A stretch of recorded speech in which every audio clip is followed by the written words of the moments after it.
إن الحمد لله نحمده ونستعينه ونستغفره ونعوذ بالله من شرور أنفسنا ومن سيئات أعمالنا من يهدي الله فلا مضل له ومن يضلل فلا هادي له وأشهد أن لا إله إلا الله وحده لا شريك له وأشهد أن محمدا عبده ورسوله صلى الله عليه وعلى آله وصحبه ومن يهتدى بهداه واستنى بسنته إلى يوم الدين. أما بعد، اللهم لا سهل إلا ما جعلته سهلا وأنت تجعل الحزن إذا شئت سهلا فسهل علينا أمورنا كلها واجعلها خالصة لوجهك الكريم حتى نلقاك بها يوم القيامة آمين آمين آمين. Je reprends donc les paroles de Cheikh Ahmed ibn Omar al-Hazmi hafidhahullah ta'ala dans le commentaire de Zad al-Mustaqni' qui est un matn dans le madhab de l'imam Ahmed ibn Hanbal rahimahullah ta'ala et qui est le résumé de Al-Muqni'. Al-Muqni' qui est l'une des références dans le madhab de l'imam Ahmed ibn Hanbal. Quiconque veut des feuilles et des stylos, je dois avoir 3 stylos sur moi et j'ai des feuilles. Car venir apprendre sans feuilles ni stylos, c'est de la perte de temps, vous allez apprendre que de la culture générale et vous pourrez jouer peut-être avec au quiz, mais bon, je s'en fout. Donc, le Cheikh Hafidhahullah Ta'ala dit, je reprends une partie du cours d'hier et je continue le cours d'aujourd'hui. وَالْفِقْهُ مِنْ حَيْثُ هُوَ عِلْمٌ لَيْسَ بِالسَّهْلِ فليس كل ما واجه طالب العلم من صعوبة في العلم قال هذا العلم صعب فأتركه وأمشي عنه. هذا لا ينبغي لطالب العلم. إنما ينظر في العلم الشرعي بنظر الطالب الذي يريد أن يحقق فيه المطالب العالية بأن يكون عالما جامعا للفنون. أما مجرد الثقافة وأخذ هذا الذي يذكر أي أخذ العلم دون تعمق فيه ودون فهم صحيح له، وأما مجرد الثقافة وأخذ المعلومات هذا الأمر لا ينبغي أن يكون طالب العلم على نمط يشير إلى أنه لا يريد من طلبه للعلم إلا هذا الذي يذكر. وإلا لو أردنا أن نقرأ قراءة مجرد تعليق فنقول طالب العلم يجلس في بيته ويقرأ ويفهم لأن المعاني العامة واضحة. لو أخذ أدنى شرح لزاد المستقنع وغيره من الفنون أي من الكتب المؤلفة في سائر الفنون لاستطاع الطالب أن يدرك فهم العامة أي الفهم الذي يفهمه عامة المسلمين. فإن كان يريد من الدرس أو من الدروس هذا الفهم العام فليجلس في بيته ولا يتعب نفسه، وإنما لا بد من نظر في المسألة وتقليبها ومعرفة اصطلاح الفقهاء في هذا دون تعمق كما ذكرنا سابقا. Donc le fiqh en tant que science n'est pas facile. Mais l'étudiant ne doit pas baisser les bras à chaque fois qu'il rencontre une difficulté, se disant que cette science est trop dure, je vais donc m'en détourner et suivre une autre voie, un autre chemin. Ce n'est pas un comportement correct et digne de l'étudiant des sciences religieuses que de penser ainsi. L'étudiant doit être plus noble et chercher dans ses études à atteindre les plus hauts niveaux, à être un imam, un guide pour la communauté. Un guide, quelqu'un qui sera pris comme modèle et qui aura la récompense de tous ceux qui l'ont suivi dans le bien. Comme il dit le prophète sallallahu alayhi wa sallam,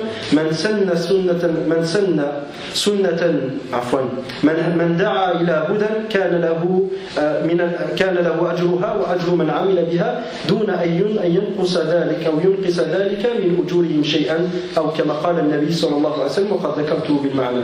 Donc le prophète sallallahu alayhi wa sallam il dit, celui qui appelle à une guidée, à une vérité, à un bien, celui-ci aura sa récompense. Le fait que lui l'ait mis en pratique et qu'il y a appelé, il aura la récompense de tous ceux qui la mettent en pratique jusqu'au jour dernier, sans que cela ne diminue rien de leur récompense. C'est le hadith sahih. Sans que cela ne diminue rien de leur récompense. Donc l'étudiant doit être plus noble et chercher dans ses études à atteindre les plus hauts niveaux, de sorte à être un imam, un guide pour les gens, et un savant qui aura connaissance des divers domaines et des diverses sciences religieuses. Et l'étudiant ne doit pas chercher à avoir une simple culture générale et ne doit pas agir d'une manière qui montre en réalité, ou qu'en réalité il ne cherche qu'à se cultiver sans plus. Car si on cherche à lire simplement le livre en faisant quelques commentaires dans nos assemblées, rien ne sert à l'étudiant de se fatiguer à venir assister à ces assemblées. Ici, le shir parle bien sûr d'un niveau un peu plus élevé. Ici, nous, dans nos assemblées, on dit quoi? Que si tu veux apprendre, si c'est comment faire le wudu, comment faire la salat que tu vas apprendre, bah, tu vas à la librairie, tu vas acheter un livre, il y a même des vidéos, des DVD qui te montrent comment prier, comment faire le wudu. Mais si tu veux apprendre la science réellement pour pouvoir comprendre l'objectif d'Allah subhanahu wa ta'ala et de son prophète sallallahu alayhi wa sallam, c'est pas dans les livres que tu vas l'apprendre. Pourquoi? Car tu n'as pas le niveau de déduire et de comprendre les textes de comprendre les textes comme les comprennent les gens de science. Tu ne vas faire dans ta vie que rapporter les paroles des hommes sans réellement avoir l'aptitude de comprendre les paroles du Seigneur des mondes et du Seigneur des hommes. Tu seras toujours incapable de le faire. Pourquoi? Parce que tu n'as pas appris la méthodologie saine et correcte que l'on se doit d'avoir pour comprendre l'objectif d'Allah et de son prophète sallallahu alayhi wa sallam. Et c'est pour cela que Cheikh l'Islam Ibn Taymiyyah rahimahullah ta'ala dit: celui qui ne connaît pas la science de usul al-fiqh. On a dit hier que, Inch'Allah, on va laisser un cours par semaine, on va s'arranger entre nous, pour faire des cours de usul al-fiqh. Qu'est-ce que usul al-fiqh? Usul al-fiqh est une science qui te permet de connaître les règles générales à travers lesquelles et que tu vas utiliser pour comprendre l'objectif d'Allah et son prophète sallallahu alayhi wa sallam et déduire les statuts légaux, c'est-à-dire les ahkam, ce qu'Allah a mis comme loi à travers les textes. Si tu n'as pas cette science-là, tu vas perdre ton temps. Tu vas faire que lire, mais comprendre, Allah si tu vas comprendre. Et tu vas perdre ton temps. S'il n'y a pas quelqu'un pour te guider, tu seras perdu. Jusque quand maintenant ça? Jusque quand? Il y en a qui vont te dire: je dois apprendre d'abord la langue arabe. C'est apprendre la langue arabe. C'est très très important, comme on va le voir. Mais dans le même moment que tu apprends la langue arabe, usul al-fiqh est une science humaine. C'est un héritage humain. C'est un héritage humain. Qu'est-ce que ça veut dire un héritage humain? C'est des règles rationnelles qui s'accordent avec la sharia d'Allah subhanahu wa ta'ala. Des règles rationnelles qui s'accordent avec la sharia d'Allah. Et ces règles rationnelles-là sont utilisées pour comprendre l'objectif d'Allah et de son prophète sallallahu alayhi wa sallam. Mais la sharia est venue montrer la validité de ces règles-là. Car, comme il dit Ibn Taymiyyah rahimahullah, al-aqlu salim yuwafiqu an-naql as-sahih. La raison saine s'accorde au texte authentique. La raison saine s'accorde au texte authentique. Certains nous font croire que la raison doit complètement la délaisser. Non, la raison on doit la prendre en considération quand elle s'accorde avec le shara. Et l'islam n'est pas venu pour te dire délaisse ta raison et tu ne comprendras rien avec ta raison. Non, l'islam est venu mettre la lumière sur la raison saine et la raison qui n'est pas saine. Car malheureusement, les prédispositions naturelles, les fitra, la nature des hommes ont été perverties. Par conséquent, les nobles règles qu'Allah subhanahu wa ta'ala a mis en chacun des hommes ont changé et ont disparu et ont été altérées.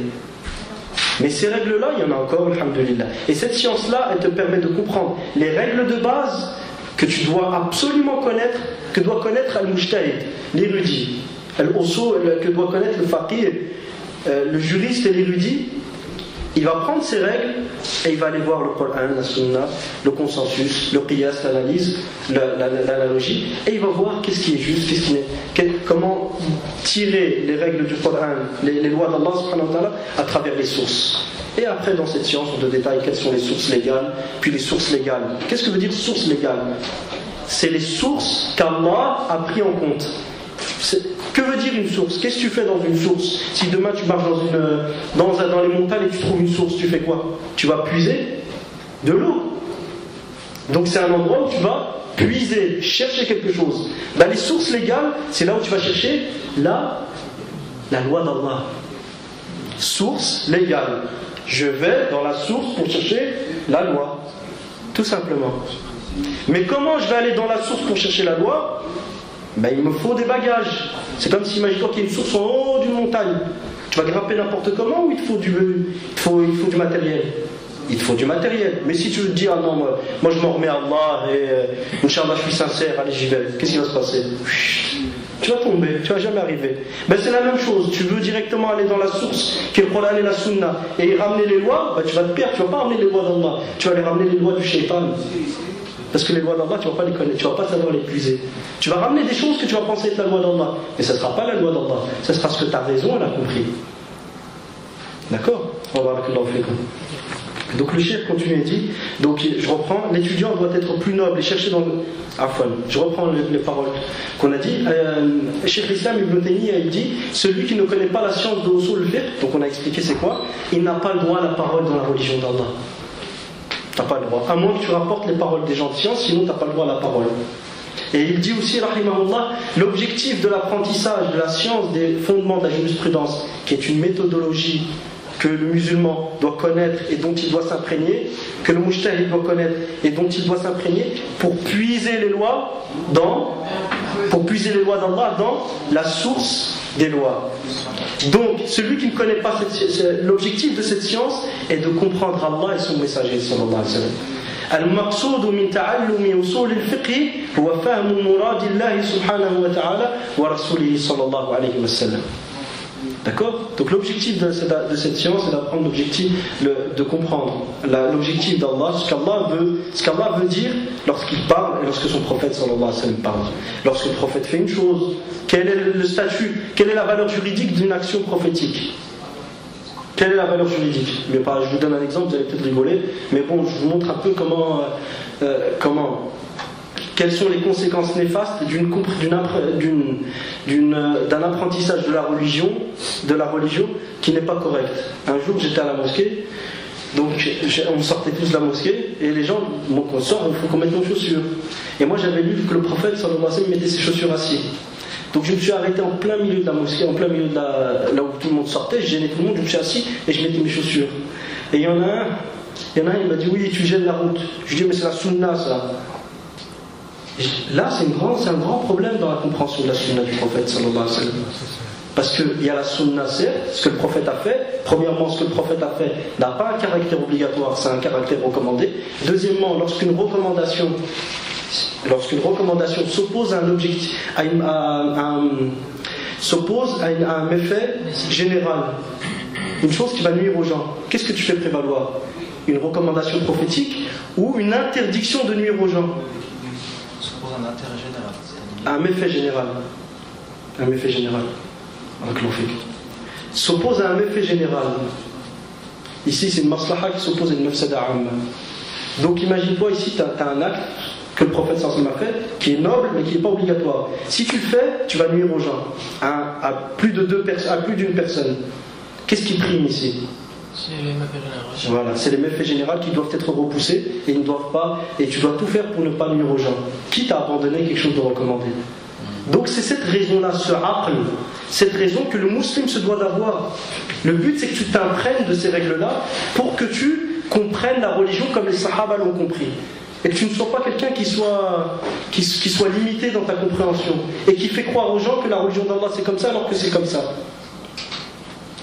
L'étudiant doit être plus noble et chercher donc dans ses études à atteindre les plus hauts niveaux, de sorte à être un imam pour les gens, un guide et un savant qui aura connaissance des divers domaines et des diverses sciences religieuses. Et l'étudiant ne doit pas chercher à avoir une simple culture générale, il ne doit pas agir d'une manière qui montre qu'en réalité il ne cherche qu'à se cultiver sans plus. Car si on cherche à lire simplement le livre, en faisant quelques commentaires dans nos assemblées, rien ne sert à l'étudiant de se fatiguer à assister à ces assemblées, car il peut rester chez lui et lire de lui-même et comprendre. Du fait que le sens général est clair, en prenant le moins volumineux des commentaires de Zad al-Mustaqni'a, qui est le livre qu'on va voir, en prenant le moins volumineux des commentaires de ce livre ou un autre ouvrage dans d'autres domaines, l'étudiant peut cerner les choses et les comprendre comme la masse des musulmans les comprendrait. Si l'étudiant en assistant au cours cherche ce genre de compréhension, une culture générale, soit, excusez-moi, pour se montrer devant les gens, qu'Allah nous préserve de ça, parce qu'il ne sentira pas l'odeur du paradis, qu'Allah nous préserve. Et Allah va l'humilier en ce bas monde avant l'au-delà. Celui qui cherche par sa science à se montrer et à s'asseoir et que les gens s'assoient autour de lui. Jamais de ta vie, il faut voir ça. Et si tu sens un peu d'ostentation dans ton cœur, tu ne dois pas non plus arrêter tes études. Des grands sahaba, des grands tabi'i, tels que Mujahid et d'autres, radiyallahu anhum, disaient nous avons appris la science pour autre qu'Allah, mais Allah a refusé qu'elle ne soit pour autre que lui. C'est-à-dire au départ ils ont appris la science pour être cités dans les chaînes de transmission, mais avec le temps ils ont compris la valeur de cette science et la valeur du Seigneur de cette science. et leur intention ont changé, et Allah les a élevés en ce bas monde et dans l'au-delà. Donc si tu sens que ton intention ça va pas trop, fais sujoud, implore Allah subhanahu wa ta'ala de corriger ton intention, mais n'arrête pas d'étudier. Car l'apprentissage, forcément tu vas obtenir un bien dedans, Inch'Allah. S'il y a un peu de bien en toi, Allah va fructifier ce bien-là. S'il y a du bien, Allah va fructifier ce bien. Et si ça c'est à condition que tu sois bon intérieurement. Certains salafs disaient, comme l'a cité Cheikh Walid Sa'idan dans son livre sur une règle, la règle concernant l'intention, la règle qui dit les actes ne valent que par leur intention. Il y a tout un livre sur ça. Il disait, certains salafs disaient, celui qui est intérieurement qui est bon, celui qui intérieurement est bon, un jour ou l'autre Allah subhanahu wa ta'ala va le guider et il va finir par entrer au paradis, même si durant toute sa vie, même si pendant un certain moment il s'attache à ce bas monde et il s'attache aux intérieurs de ce bas monde. Le plus important c'est qu'intérieurement tu sois bon. Mohammed ibn Sirin disait, sois sincère dans ta religion, le peu d'actions te suffiront. Mais ça ne veut pas dire non plus peu d'actions, je fais le fajr, et je fais pas, et je reviens pour faire le maghrib, et je suis bon intérieurement, et tout va bien. C'est pas comme ça. Celui qui est bon, c'est qui? Minimum, il fait les prières à l'heure. Minimum, il fait ses prières à l'heure. Deuxièmement, minimum, il fait ses prières à l'heure.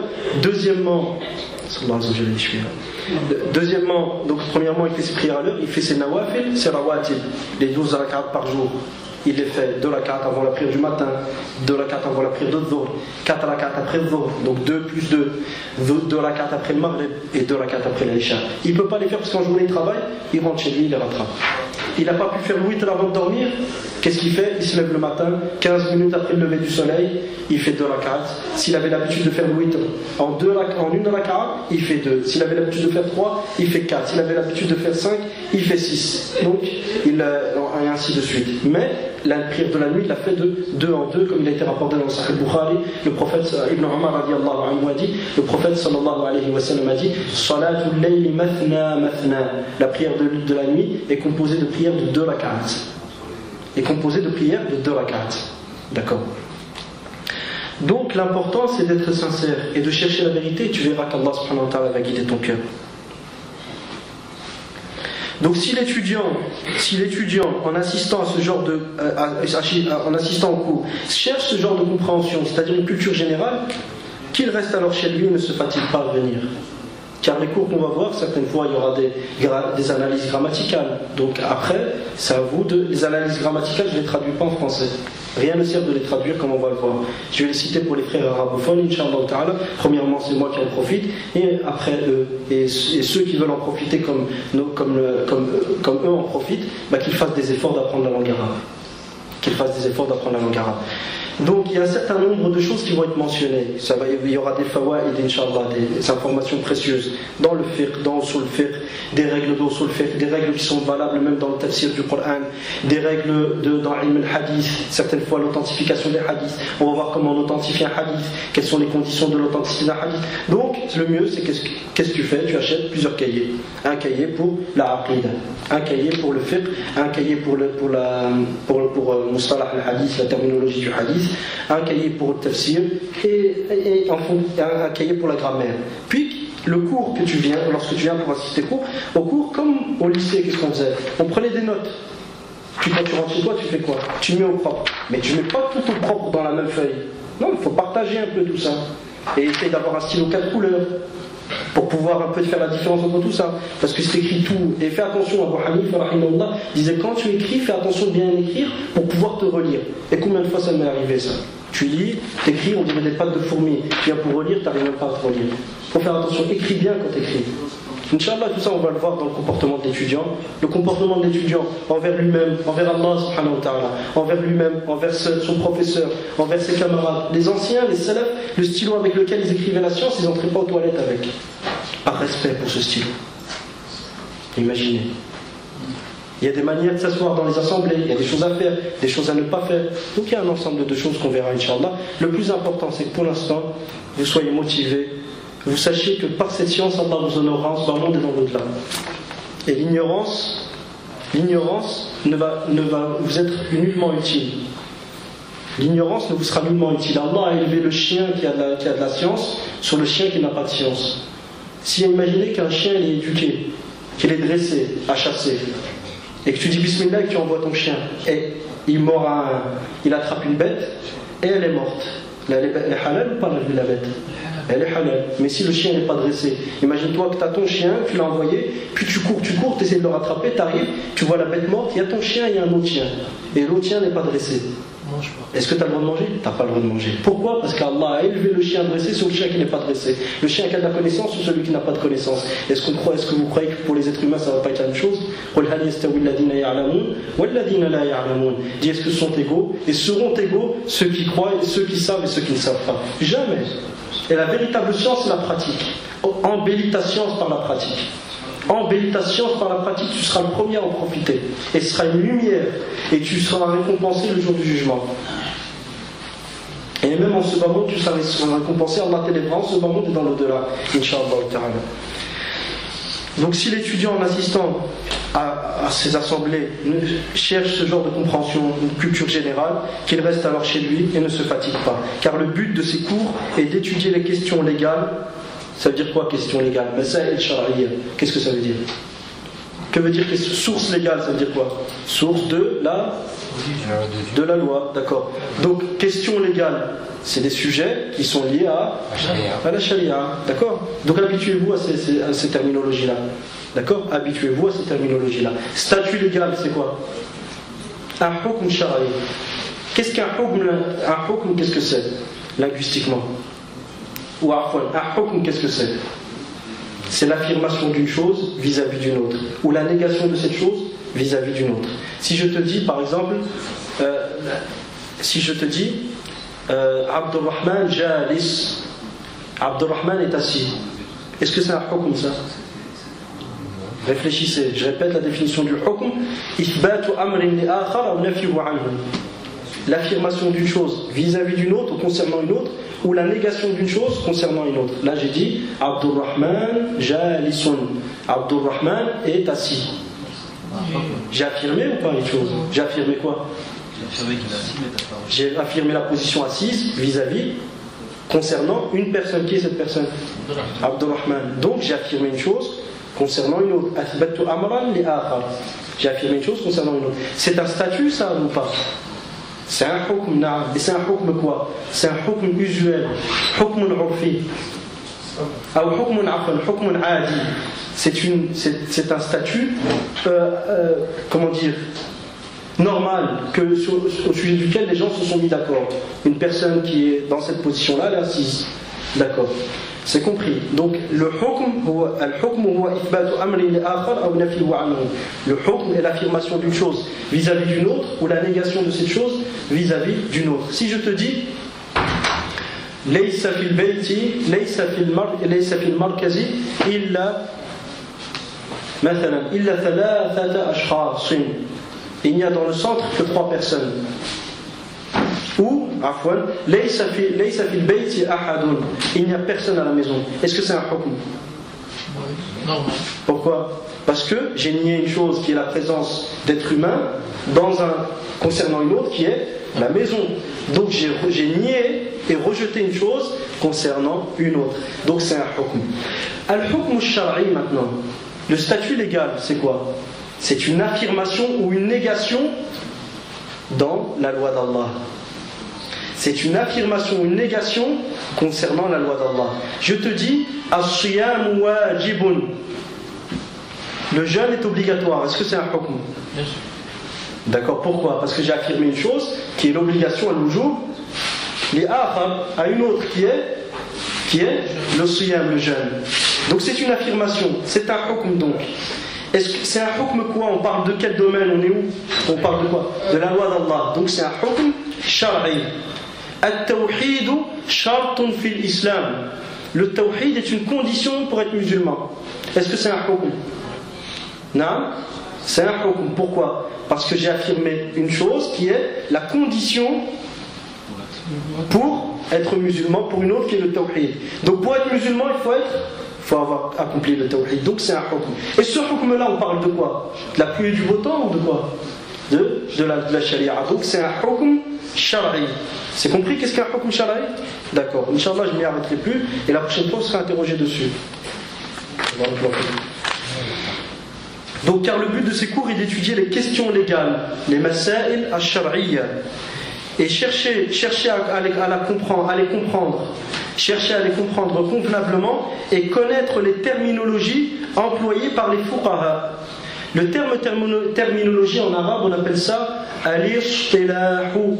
Al-istilahu. قال ابن جماعة رحمه الله تعالى هو اتفاق طائفة ما على شيء ما. Ibn Juma'a rahimahullah a défini al-istilah, traduit en français par terminologie, par l'accord d'un groupe donné sur une chose donnée. L'accord, l'union d'un groupe donné sur une chose donnée. Fal-istilahu huwa ittifaqu ta'ifatin ma ala shay'in ma. Al-istilahu huwa ittifaqu ta'ifatin ma ala shay'in ma. C'est l'accord d'un groupe donné sur une chose donnée. D'accord. Al-fa'ilu marfu'un. طيب في اصطلاح عفوا نعم اتفق النحاة على أن الفاعل لا هذا حكم لا شيء آخر عفوا طيب si je vous dis que في اصطلاح الفقهاء dans la terminologie des fuqaha الصلاة هي التعبد لله بأقوال وأعمال مبتدأة بالتحريم وتبتدئ بالتحريم وتنتهي بالتسليم أو كما قالوا. Si je dis donc que les juristes, dans la terminologie des juristes, des fuqaha, la prière désigne l'adoration d'Allah par un ensemble de paroles et d'actes qui commencent par le التكبير التكبير donc c'est Allahu Akbar takbiratul ihram et qui se termine par at-taslim assalamu alaykum wa rahmatullah assalamu alaykum wa rahmatullah. D'accord. Ici qu'est-ce que je veux dire par la terminologie des fuqaha, des juristes? Ce sur quoi se sont accordés un groupe de juristes. D'accord.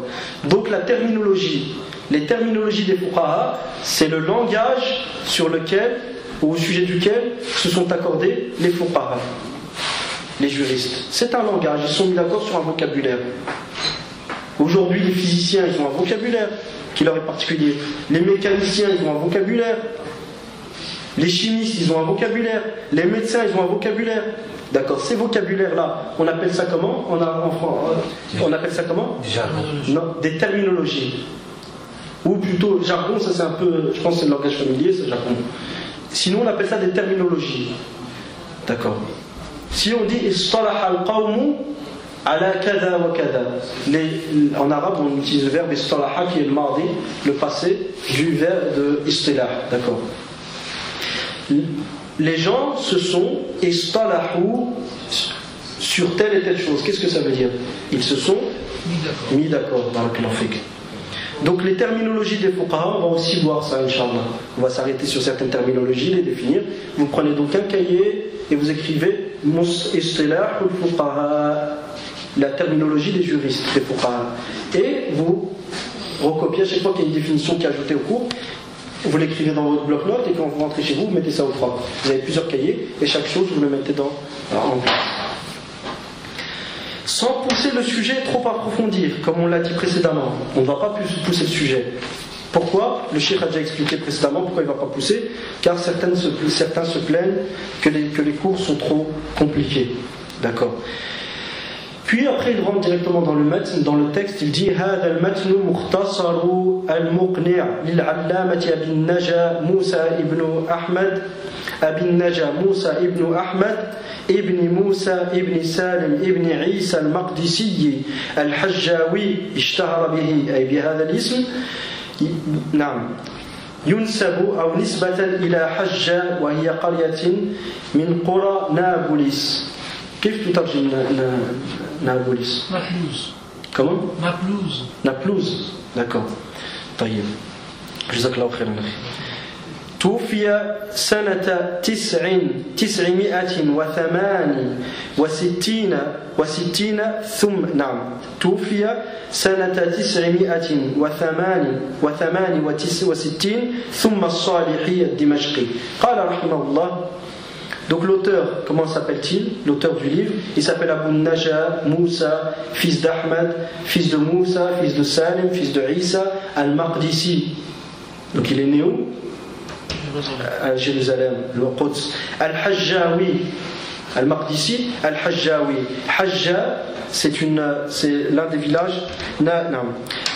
Hajja, Qaryatin min Qura Nablus. Donc c'est l'un des villages de la grande ville de, comment on appelle?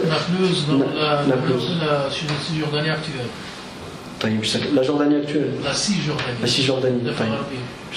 Donc le frère dit que Nablus en arabe c'est la Cisjordanie actuelle. Nablus ihda akbar al-mudun al-filistiniya wa ahammuha mawqi'an ila akhir maqal. Ala kulli hal, pour ceux qui veulent plus de détails sur cette ville, qu'ils aillent voir sur Wikipédia. C'est l'encyclopédie qui est présente sur internet. On la trouve en arabe et en français. Et franchement, alhamdoulilah, c'est très très riche pour ceux qui veulent plus de détails. Bismillahirrahmanirrahim. Qala al-muallif. Bismillahirrahmanirrahim. Alhamdulillahi hamdan la yanfad.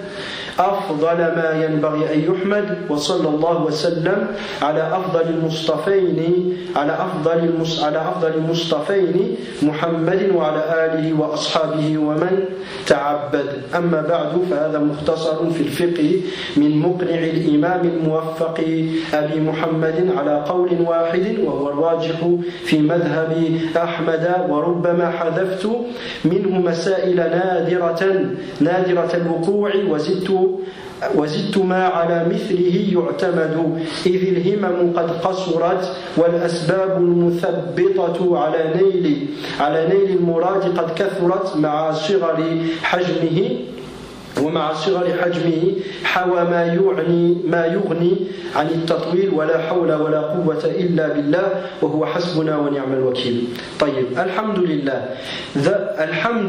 الحمد هو ذكر محاسن المحمود، قاله شيخ الإسلام ابن تيمية رحمه الله تعالى. الحمد ذكر محاسن المحمود. لهم أي العلماء تعاريف فيها لهم تعاريف فيها ولهم نظر فيها نظر ولكن أكثر ما يذكرونه في هذا المحل فيه نظر. طيب، والأحسن ويعرف الحمد بأنه ذكر محاسن المحمود مع حبه وتعظيمه وإجلاله. Donc ça c'est la définition en arabe de l'hamd, des louanges. Donc ذكر محاسن المحمود مع حبه وتعظيمه وإجلاله. ذكر محاسن المحمود مع حبه وتعظيمه وإجلاله. مع حبه أي المعية هنا لا بد منها، فإن تجرد أي المدح وذكر محاسن المحمود إذا تجرد عن الحب والتعظيم فهو مدح لا حمد. فالمدح والحمد يشتركان في أن كل منهما إخبار عن محاسن المحمود، وقد تذكر محاسنه أي محاسن من تحمده، فقد تذكر محاسنه وتحبه، يعني اجتمع فيه المحبة مع الذكر. وقد تذكرها وأنت تبغضه لأنك ذكرتها من أجل المجاملة ونحو ذلك. هذا يسمى ماذا؟ حمد أو مدح؟ مدح لا حمد. لا يسمى حمدا، لا يسمى حمدا. وقد تذكرها وأنت تبغضه لأنك ذكرتها من أجل المجاملة ونحو ذلك، وهذه اجتمع فيها المحبة مع الذكر. وهذه يسمى ماذا؟ يسمى مدحا لا حمدا. فإن تجرد ذكر محاسن المحمود عن المحبة والإجلال فهو مدح لا حمد. إذن اشتركا وافترقا. اشترك في ماذا؟ في ذكر محاسن المحمود، وافترقا في المحبة والإجلال الإجلال والتعظيم. Donc alhamdulillah, l'auteur dit alhamdulillah. Alhamd, qu'est-ce que c'est? Écrivez la définition en arabe, Inch'Allah ta'ala. Si je ne vais pas attendre que vous l'écriviez en arabe, à la fin vous allez voir, soit vous venez, je vous donne la feuille, Inch'Allah, soit vous voyez que les frères qui l'ont écrit vont copier la définition en arabe. Alhamdu, selon Ibn Taymiyyah, désigne, mais n'écrivez pas tout de suite, l'évocation des qualités de l'être qui est l'objet des louanges. L'évocation ou la citation des qualités de l'être que tu es en train de complimenter et dont tu es en train de faire les louanges. Et les savants ont cité plusieurs définitions sur le hamd, mais la plupart méritent réflexion. La plupart de ces définitions-là méritent réflexion. C'est pourquoi la meilleure définition, et là maintenant écrivez, hafizakumullah, c'est pourquoi la meilleure définition est que la louange al-hamd désigne l'évocation des qualités de l'être qui est l'objet de la louange, l'évocation des qualités de l'être qui est l'objet de la louange, tout en l'aimant et le respectant. Tout en l'aimant et le respectant, ou accompagné d'amour et de respect. Je répète, l'évocation des qualités de l'être qui est l'objet de la louange, avec respect, accompagné d'amour et de respect. Je répète, l'évocation des qualités de l'être qui est l'objet de la louange, accompagné d'amour et de respect. Il est important d'insister sur cette restriction qui est accompagnée d'amour et de respect. Pourquoi?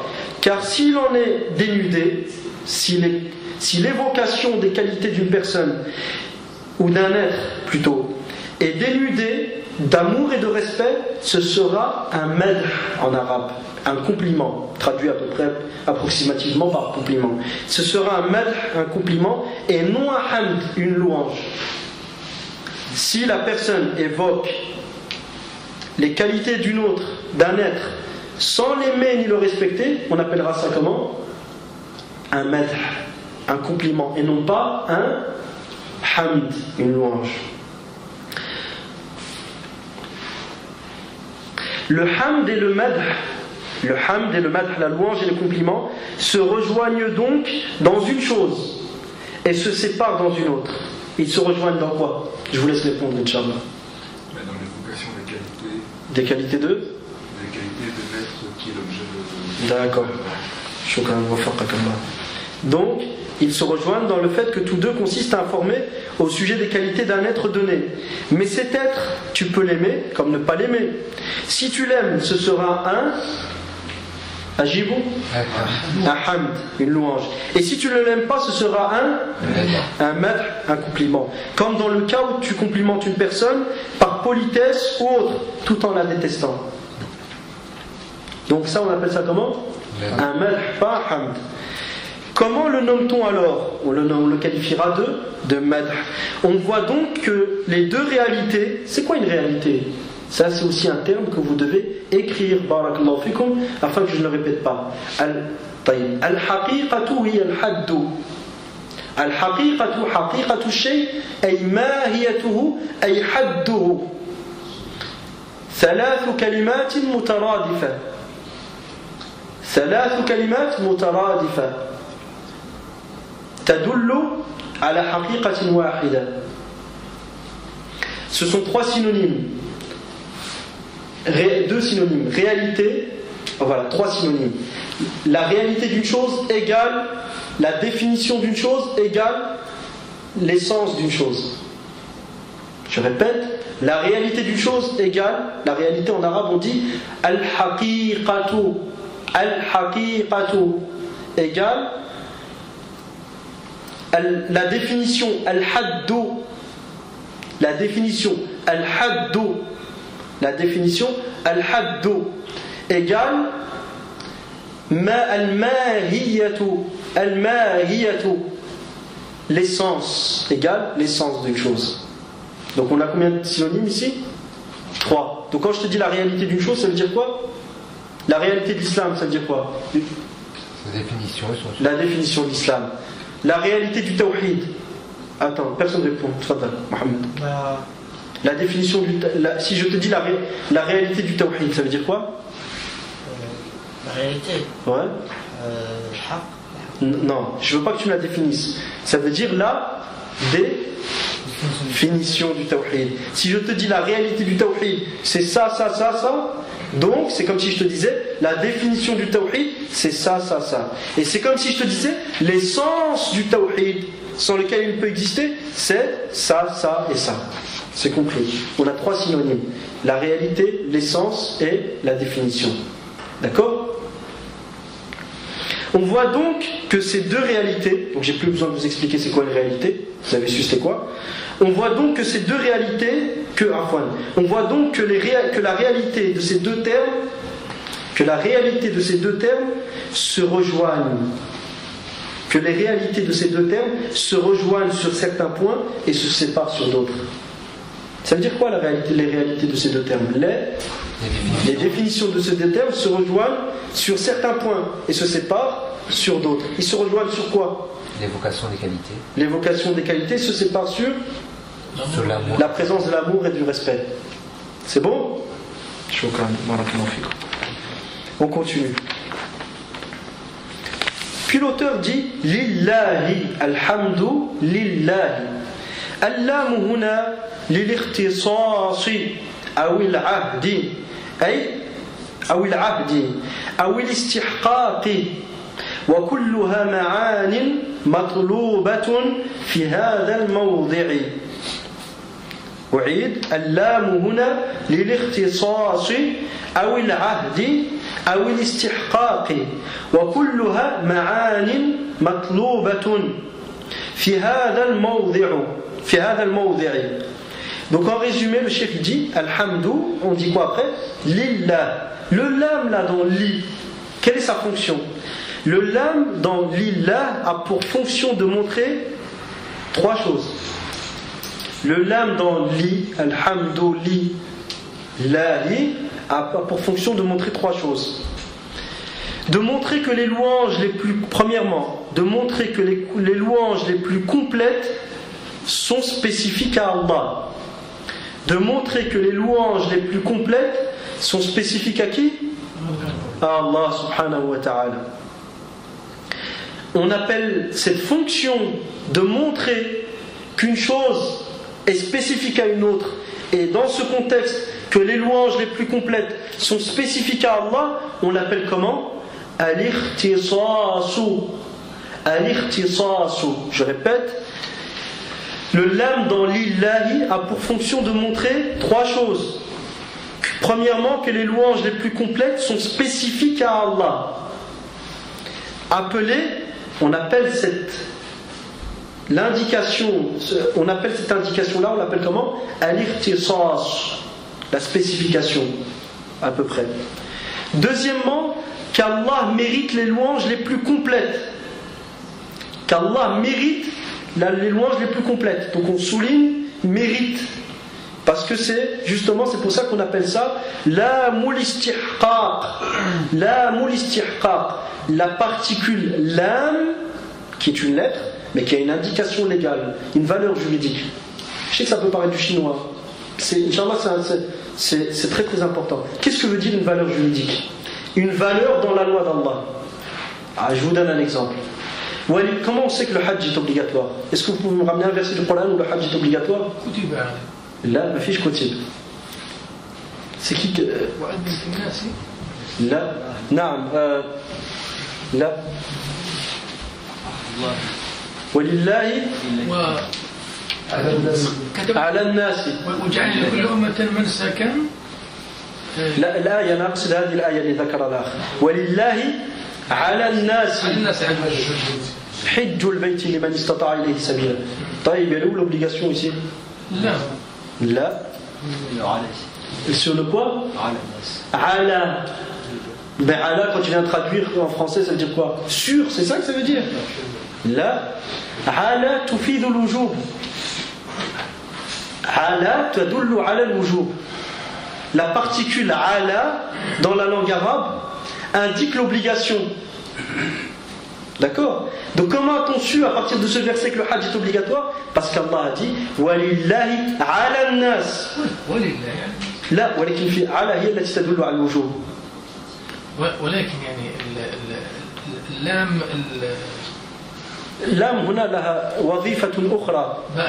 يعني في الآية اللي قبل يعني الحمد لله مثلا قلنا أن اللام متعلقة بالاختصاص بالاستحقاق. ولكن أين دليل الوجوب؟ يعني دليل الوجوب أي وجوب الحج دليله أو دليل إيجاب الحج يعني بالأحرى دليل الإيجاب الحج هو في قوله على الناس. فعلى, la particule ala indique l'obligation. Mais comment va-t-on savoir ça? باستقراء النصوص الشرعية كما فعله أهل العلم. Donc les savants, les gens de science, ils ont suivi premièrement la langue arabe, tous les textes du Coran et de la Sunna, la langue arabe, tous les textes du Coran et de la Sunna, et les règles rationnelles à la lumière de la charia d'Allah subhanahu wa ta'ala, et ils sont arrivés à une conclusion, c'est que lorsque la particule ala est employée, elle indique l'obligation. Donc les termes, les lettres dans la langue arabe, elles ont une indication, elles ne sont pas mentionnées comme ça. C'est pas au pif qu'ils ont été mis. Ils ont une indication bien particulière. Et cette indication-là, on l'appelle comment? Cette indication, excusez-moi, elle peut montrer la prescription, l'obligation, al-wujub. D'accord. Elle peut montrer la recommandation, al-istihbab. Elle peut montrer d'autres choses. Ce niveau-là, comment va-t-on l'appeler? Valeur juridique. Et c'est pour ça que je parlais tout à l'heure de valeur juridique. De la valeur juridique d'un terme ou d'une particule. Non, c'est une valeur juridique. Ces termes-là, en fait, c'est pas un choix personnel. C'est comme par exemple, imagine-toi que tu assistes à un cours de médecine et que le médecin, enfin le prof, il te donne des termes et il te dit ce terme il indique telle et telle chose. On ne peut pas être d'accord ou ne pas être d'accord. En fait, c'est une science qui a été codifiée comme ça. Donc on doit l'apprendre comme elle a été codifiée et employer les mêmes termes dans les mêmes contextes que l'on a appris. On va voir que l'on fait comme. Donc, le terme lam, donc le lam dans Alhamdulillah, dans l'illah, a pour fonction de montrer trois choses. Premièrement, que les louanges les plus complètes sont spécifiques à Allah. Cette spécificité est appelée al-ikhtisasu. D'accord, al-ikhtisas. Deuxièmement, avec un sad, pas un signe. Deuxièmement, qu'Allah mérite les louanges les plus complètes. On appelle ça comment? On souligne mérite. On appelle ça al-istihqaqu. Al-istihqaq. D'accord. Troisièmement, est que le serviteur se promet à Allah de persévérer dans le remerciement de son maître et Seigneur. Que le serviteur promet à Allah subhanahu wa ta'ala, il promet à Allah subhanahu wa ta'ala de persévérer dans le remerciement de son maître et Seigneur. On appelle ça comment? Al-ahd. On appelle ça comment? Lamul ahd.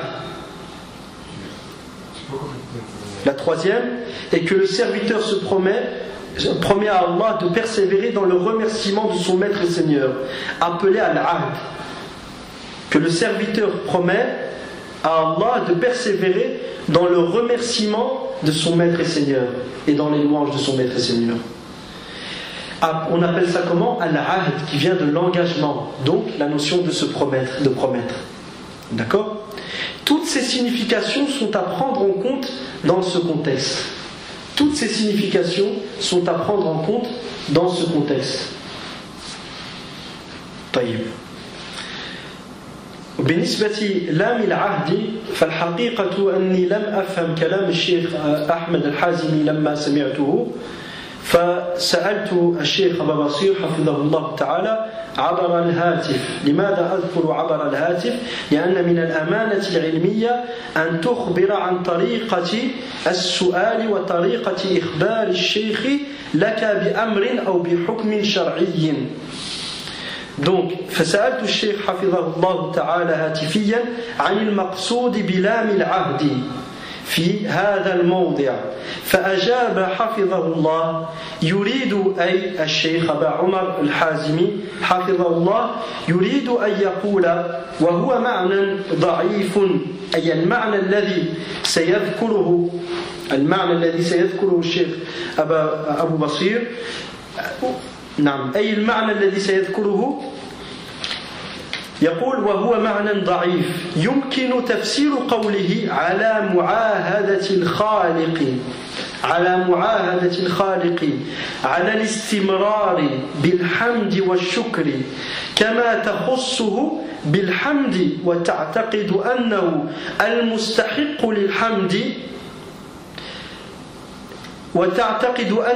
المستحق للحمد فأنت تعاهده على أن تستمر بحمده وشكره ربما يكون هذا مراده والله أعلم انتهى كلامه وكان هذا في يوم السبت 8 من شهر الصفر سنة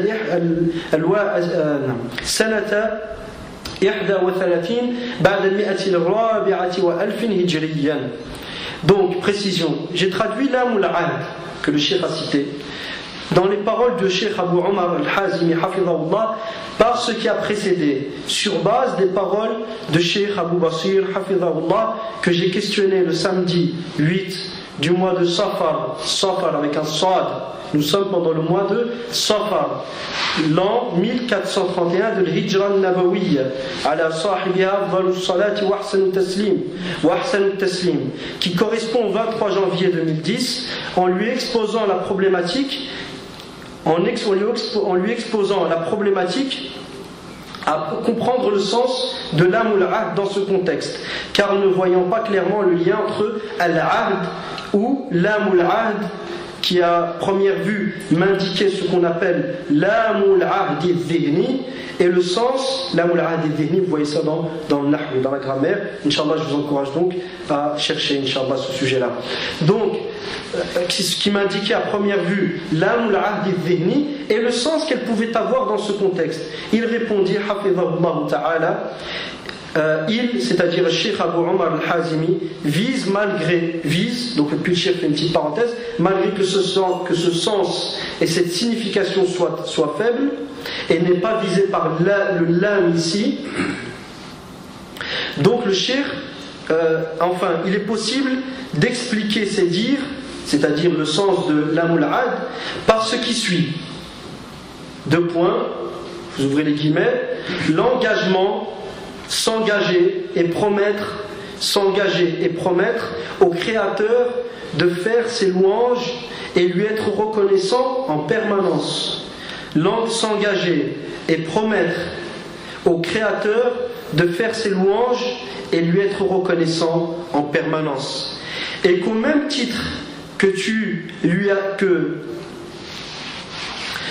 à lui seul, que tu lui voues à lui seul les plus grandes des louanges, et qu'au même titre que tu lui voues à lui seul les plus grandes des louanges, et que tu es convaincu qu'il est le seul à en être digne, à ce même titre, tu lui promets de faire en permanence ses louanges et à lui être reconnaissant. À ce même titre, tu lui promets de faire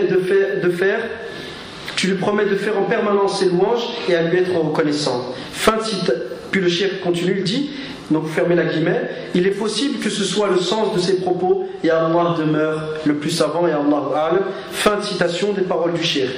Une parenthèse ici à Ikhwa, pourquoi j'ai cité la date et la manière dont j'ai questionné le cheikh, car il fait partie il y a des règles qui gèrent l'apprentissage de la science et la transmission de la science, afin que cette science d'Allah subhanahu wa ta'ala soit préservée entre les hommes.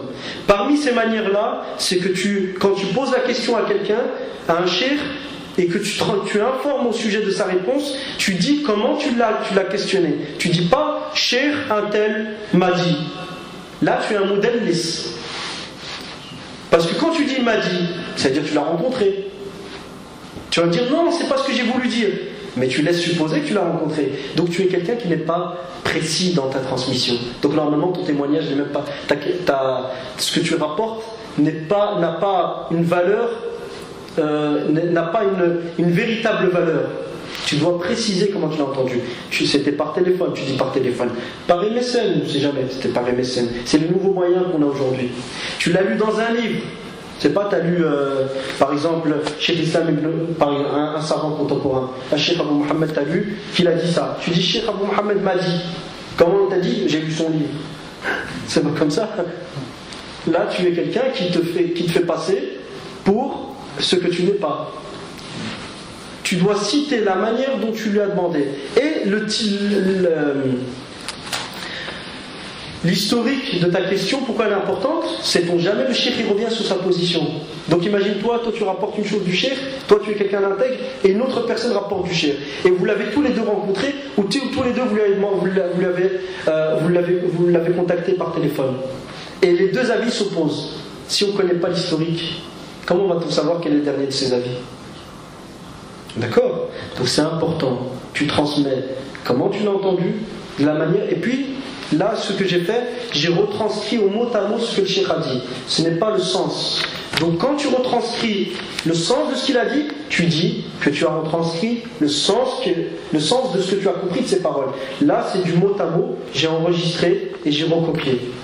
D'accord? Donc je cite ça, min bab al-amanati al-ilmiyya. Je ne sais pas comment traduire l'amana al-ilmiyya. La confiance scientifique.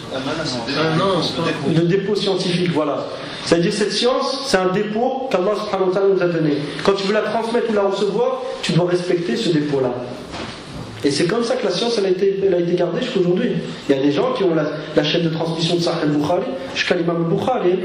Mais on va te dire, oui, Bukhari, peut-être il y a des choses qui ont été inventées dedans. Non, alhamdulillah. Notre communauté, ummatuna ummatus sanad. Notre communauté, c'est la communauté de la chaîne de transmission. Contrairement aux chrétiens, 300 ans entre un rapporteur et un autre. Tu ne sais même pas ce qui s'est passé, tu ne connais rien de lui. Non. Alhamdulillah, notre communauté, ummatus sanad. Ummatul isnad ou sanad. Donc ce sont deux synonymes, al-isnad wa sanad. Puis le cheikh Abu Umar, le cheikh Ahmed ibn Umar al-Hazimi hafidhahullah ta'ala continue et dit إذا شرع كتاب إذا نعم ثم أو نعم شرع, ici il y a une kalima, une parole que j'ai écrite, je n'arrive pas à la relire, donc je lis la suite où je donne le sens de ce qu'il a dit. ثم شرع كتابه أو شرع في كتابه بالحمد لله أو شرع في كتابه بالحمد لله. لماذا قلت بالحمد لله ولم أقل بالحمد لله؟ لأن الحمد لله هنا من باب الحكاية، وما كان من باب الحكاية فلا يدخله الجر وغير ذلك من عوامل الإعراب. D'accord? على كل حال c'est une فائدة في النحوية إن شاء الله. وهذا فيه تأسي بالنبي صلى الله عليه وسلم حيث كان يبدأ الخطب ونحوها بإن الحمد لله نحمده ونستعينه إلى آخر خطبة الحاجة. وهو سنة كما ذكر أهل العلم يستحب لكل دارس ومدرس ومتعلم ومعلم ومزوج وخاطب ونحو ذلك أن يبدأ كلامه بالحمد لله، سواء كانت، هذا بين قوسين وليس كلام الشيخ أحمد الحازمي، سواء كانت بالنص أي الحمد لله أو بغيرها كإن الحمد لله أو غير ذلك من أنواع الثناء، كما ذكر ذلك الشيخ المفضال علي بن خضير الخضير حفظه الله تعالى في شرحه على كشف الشبهات، قال بأن النص في صحيح مسلم جاء مطلقا، حيث إن الصحابي يروي أن النبي صلى الله عليه وسلم خطب في الناس فأثنى على الله فحمد الله وأثنى عليه، فقال الشيخ علي حفظه الله الثناء هنا والحمد هنا مطلق فيدخله كل صيغ الحمد والثناء. وهذا معنى كلام الشيخ علي الخضير حفظه الله وليس نص كلامه. Donc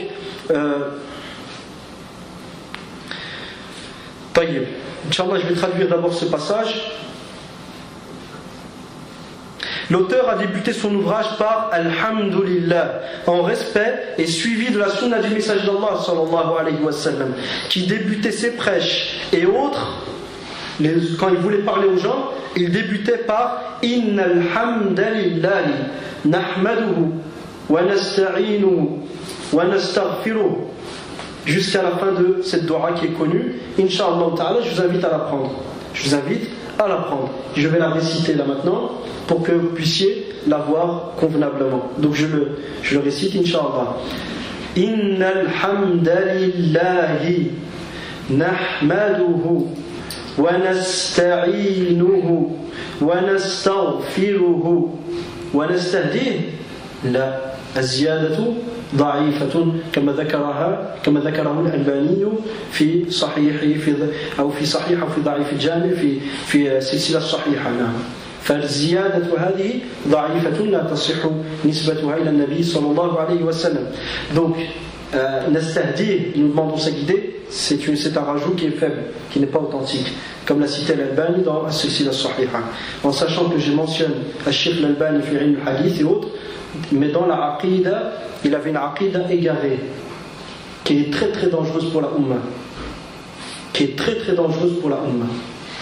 Je rappelle ça car les gens ça peut passer. Comment dire, si à chaque fois que je mentionne le shirk sans mettre en garde, il est possible que certains s'orientent vers ses livres et tombent dans son égarement. Sans entrer dans les détails, Inch'Allah, il n'avait pas la aqida d'Ahl Sunnati wal Jama'a sur les questions de l'iman ou al-kufr.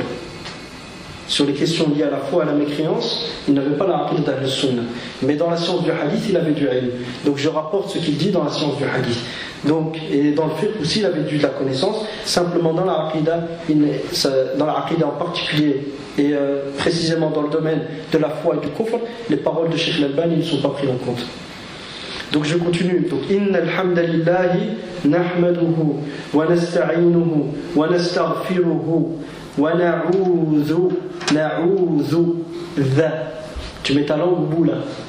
Na'udhu wa na'udhu billahi min shururi anfusina wa sayyiati. هكذا ينطق العرب الفتحة سيئة كما ذكره الشيخ أبو إسلام مصطفى سلامة في سلسلته أو في شرحه على كتاب القواعد الأساسية للغة العربية. في الشريط الأول ذكر كيفية نطق الفتحة عند العرب. Donc الهمزة on la prononce comme ça dans la langue arabe. Ba, pas ba, ba. D'accord? Sayyi'a. Tu ouvres la bouche ici. Sayyi'a. Pas sayyi'a. Non. Sayyi'a. D'accord?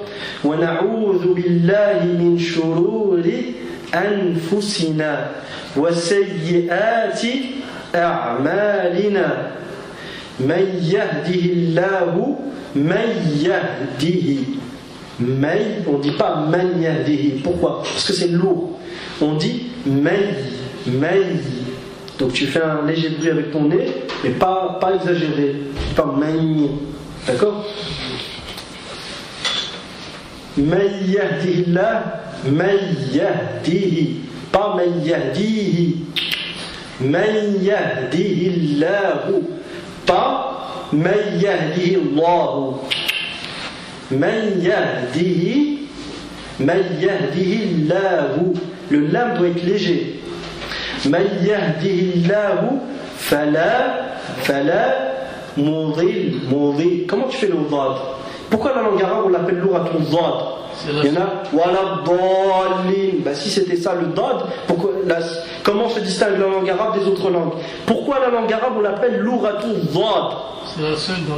C'est la seule langue dans laquelle il y a cette lettre. Elle est un peu compliquée à faire. Donc je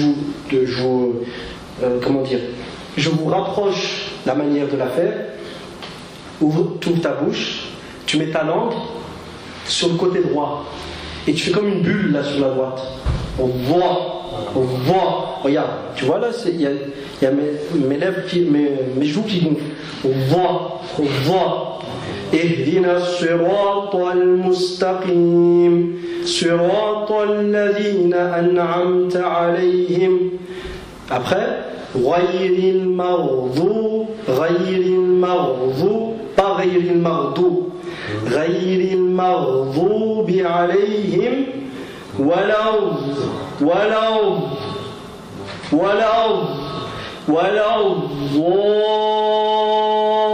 الضالين. D'accord? Ça c'est le va. Quand tu le fais, forcément, si tu le fais sur la droite, sur la gauche, tu as ta joue qui va se gonfler un peu. D'accord? Maintenant, c'est quoi la différence entre va et va?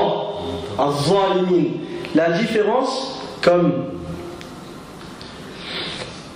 l'a cité على كل حال أحد المشايخ يعني ممن يعني بفضل الله عز وجل تعلمت على أيديهم قراءة القرآن وهو من المصريين يأتي على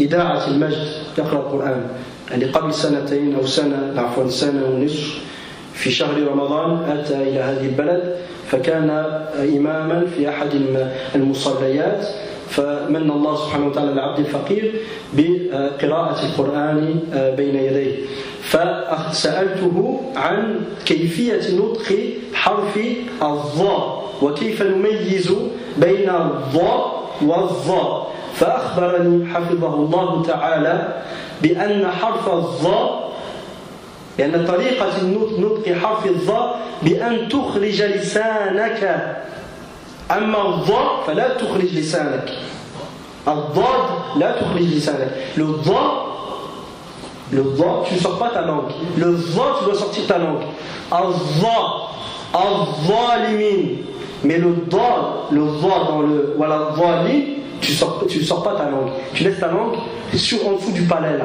c'est le palais on appelle ça le palais d'accord en dessous du palais sur le côté droit donc si tu le fais bien tu auras la joue gauche qui va gonfler un peu quant au va tu n'as pas besoin tu dois sortir toute ta langue comme ça al-va d'accord donc man yahdihillahu fala mudilla lahu wa man yudlil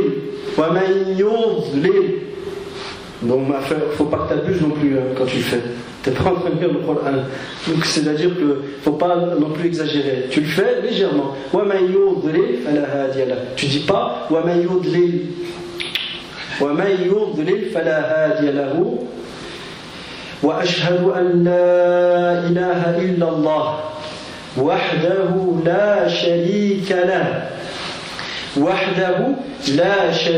lahu وأشهد أن محمدا عبده ورسوله وجزاكم الله خيرا ونكمل ما تبقى من هذا الدرس ونكمل ونقرأ الدرس الذي يليه وهو درس العقيدة لمن أراد البقاء وحفظكم الله والله تعالى أعلى وأعلم نسأل الله تبارك وتعالى أن يرزقنا حسن الخاتمة وجزاكم الله خيرا et qu'Allah nous accorde une belle fin et une bonne fin et qu'Allah nous accorde la sincérité Inch'Allah donc on va terminer la suite après le Maghrib pour ceux qui veulent rester et après il y aura le cours qui suivra pour ceux qui ne peuvent pas rester en particulier pour Al-Halim ils peuvent aller Inch'Allah et ils trouveront le cours d'ici 2-3 jours disponible sur le site Inch'Allah sur le blog. Wa barakallahu fikum. Walhamdulillahi rabbil alamin.